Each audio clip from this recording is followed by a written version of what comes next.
हरे कृष्णा। भगवान श्री कृष्ण इस भौतिक संसार को दुखालयम अशाश्वतम बता रहे हैं कि यह भौतिक संसार दुखों का घर है और यहाँ पर कोई भी चीज शाश्वत नहीं है, अर्थात परमानेंट नहीं है। तो ये आज हम चर्चा करेंगे कि ये भौतिक संसार दुखालयम अशाश्वतम है कैसे, ये भौतिक संसार दुखालयम अशाश्वतम कैसे है।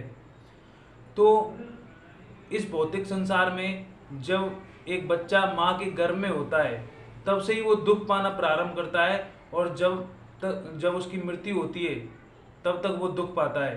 तो 4 मुख्य दुख बताए गए हैं इस भौतिक संसार में, जो सामान्य रूप से सभी व्यक्तियों को सहन करने पड़ते हैं।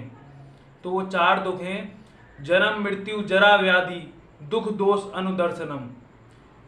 पहला दुख है जन्म, दूसरा दुख है मृत्यु, तीसरा दुख है जरा यानी बुढ़ापा, और व्याधि मतलब बीमारियां।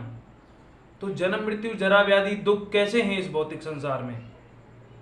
तो जब जीवात्मा 9 महीने माँ के गर्भ में रहती है तो उस समय उस जीवात्मा के लिए वो बड़ा ही भयानक समय होता है, बड़ा ही कष्टमय समय होता है। जब मलमूत्र से भरे हुए थैले में जीवात्मा 9 महीने रहती है उस समय उसे बहुत से कष्ट सहन करना पड़ता है। एक छोटी सी कुंडलाकार स्थिति में 9 महीने रहना, ऊपर से अगर माँ मिर्ची वाला या तीखा भोजन करती है तो उससे बच्चे को और कष्ट होता है।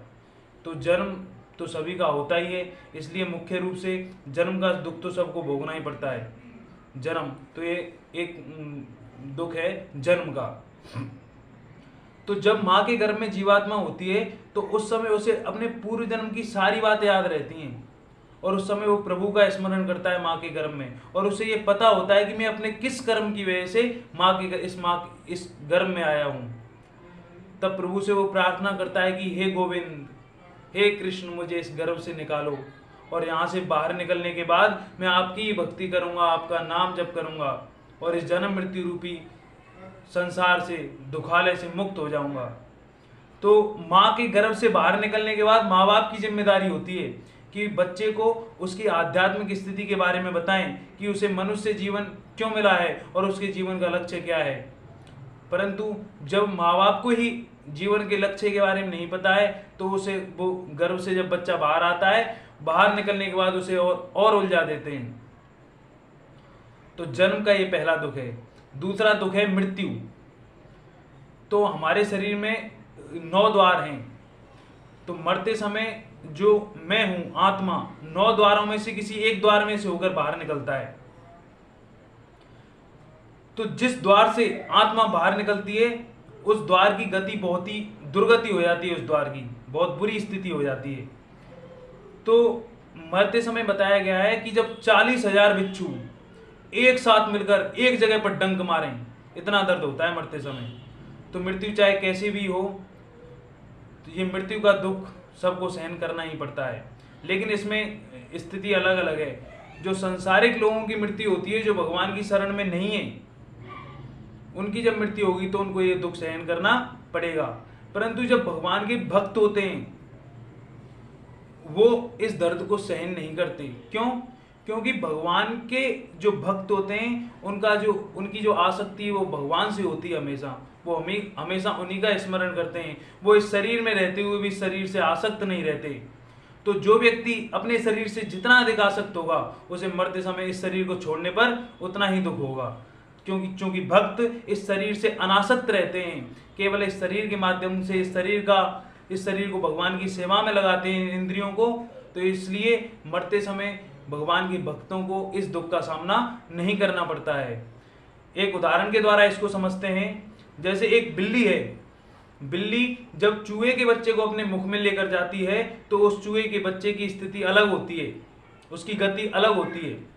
लेकिन उसी मुख से जब अपने बच्चे को लेकर जाती है तो लेके जाती है उसे दुलार करने के लिए। उसी प्रकार इस संसार में भगवान के जो भक्त हैं उनकी, और जो भगवान की भक्ति नहीं की है, जिन्होंने जीवन भर पाप कर्म किए हैं, उनकी गति इस प्रकार होती है। तो भगवान के भक्तों की गति ऐसी है जिस प्रकार बिल्ली जब अपने बच्चे को मुख में लेकर जाती है, और जो भगवान से विमुख हैं उनकी गति उस प्रकार होती है जैसे बिल्ली जब चूहे को अपने मुख में लेकर जाती है।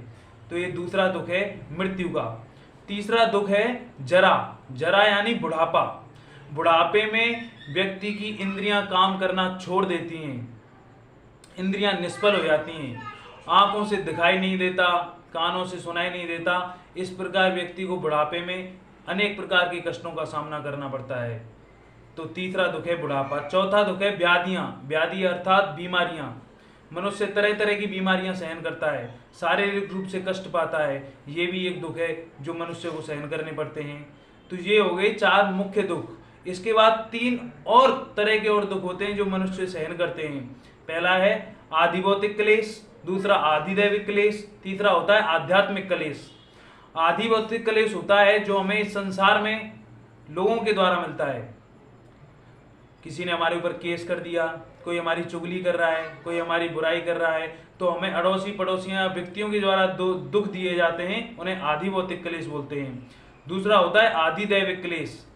ये दुख वे दुख होते हैं जो हमें प्रकृति के द्वारा दिए जाते हैं, जैसे अधिक धूप का पड़ना, अधिक गर्मी पड़ रही है, अधिक ठंड पड़ रही है, अधिक बरसात हो रही है, चक्रवात आना, बाढ़ आना, तूफान आना, ये हमें प्रकृति के द्वारा दुख दिए जाते हैं। तो ये दुख भी हमें सहन करने पड़ते हैं।